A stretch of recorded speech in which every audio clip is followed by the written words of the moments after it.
My name's Robert Bonner, and I brought in several items pertaining to my father's voyage on the Cornwallis. I think you have, or I should say, I know you have a telegraph that was sent to his mother saying that he was rescued and he was okay. And there's another newspaper clipping from, I believe, the Chronicle Herald at that time, which states that Nova Scotia man survived or whatever. And there's other articles there, a little bit of an article on Captain Robson, who was the captain of the CNS Cornwallis. On December 3, 1944, while sailing off the coast of Maine en route from Barbados to St. John, New Brunswick, the SS Cornwallis was attacked by U-boat 1230. The merchant mariners aboard the Canadian steamship understood their exposure, not only because supply vessels were the targets during the Battle of the Atlantic, but because the Cornwallis had once already encountered enemy subs. Torpedo nets and shallow waters thwarted the Germans' first attempt at capture, but 2 years later, when the Cornwallis took a devastating blow to its forward section, its fate was sealed. 48 sailors had under 10 minutes to abandon the sinking ship. Still, a clear and quick-thinking radio operator transmitted a distress signal, enabling a rescue from which 5 lucky men survived. I'd like to welcome Rob Bonner to Militaria. Thanks for coming in and to share some of your family's history. I was wondering if you could tell us as we get going what you've brought in. What we have here is a newspaper article from December 9th, 1944, stating that a Florence seaman has survived torpedoing, basically, and a telegram to my grandmother telling her that my dad was okay after the torpedoing. What was your father's name? And his name was James Vincent Bonner. He was a seaman aboard the Cornwallis, the CNS Cornwallis. And this was, I think, I heard you say this was one of his first voyages on a ship. It was his very first voyage. He was a coal miner prior to that, and he couldn't get onto a ship because coal miners are very valuable at the time.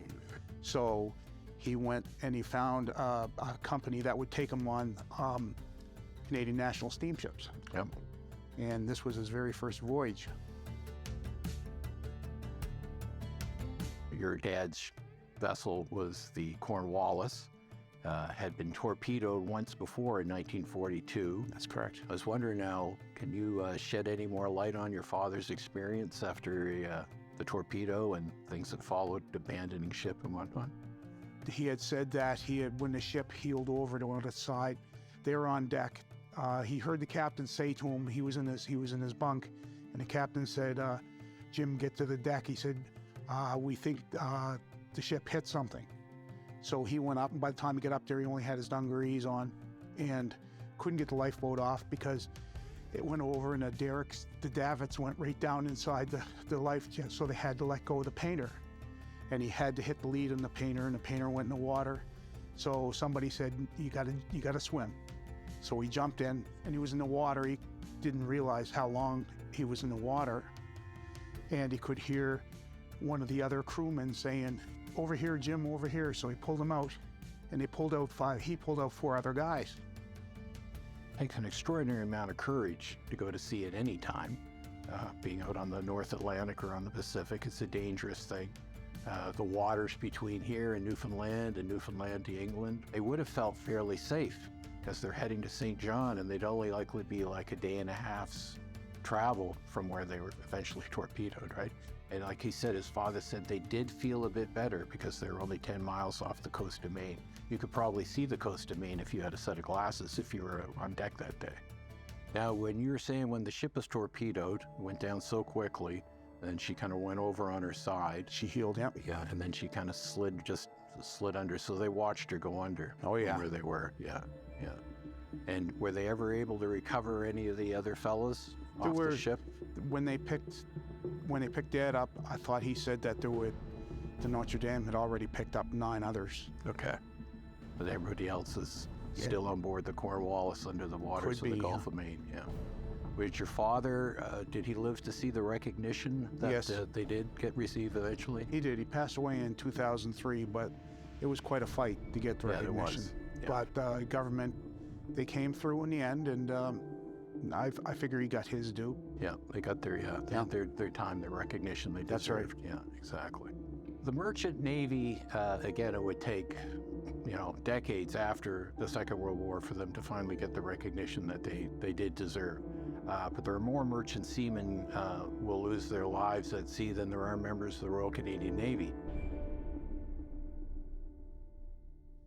Now, Rob, I was wondering if you'd be willing to share us a bit of information, a bit of the story of your father's life after the war, what he was like growing up with someone who had been through these things, and, former coal miner, sailor, an interesting individual. He went back to sea after he was torpedoed, and he was on several ships. He became a rigger at the dockyard, and he worked there for a little while, and then he was thinking about going into the police department, but I think it was in around 52, he decided to become a longshoreman. And he worked on longshore until he was 65, and he retired. He moved to the valley, and it was a very, very peaceful place where he could garden. And eventually he passed away there. But he was growing up.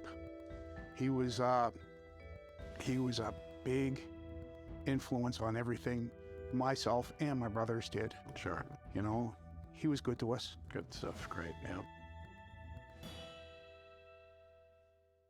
What other plans do you have to kind of continue this, like with these artifacts and other endeavors you've kind of undertaken in the past while to ensure that legacy? I've been talking to my brother. He's got my dad's medals, and with all of our other gear, I've got much more that I couldn't put my hands on today.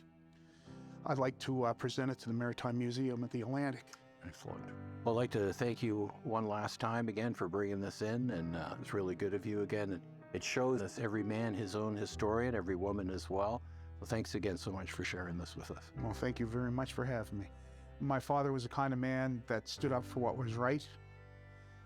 He didn't take anything from anybody.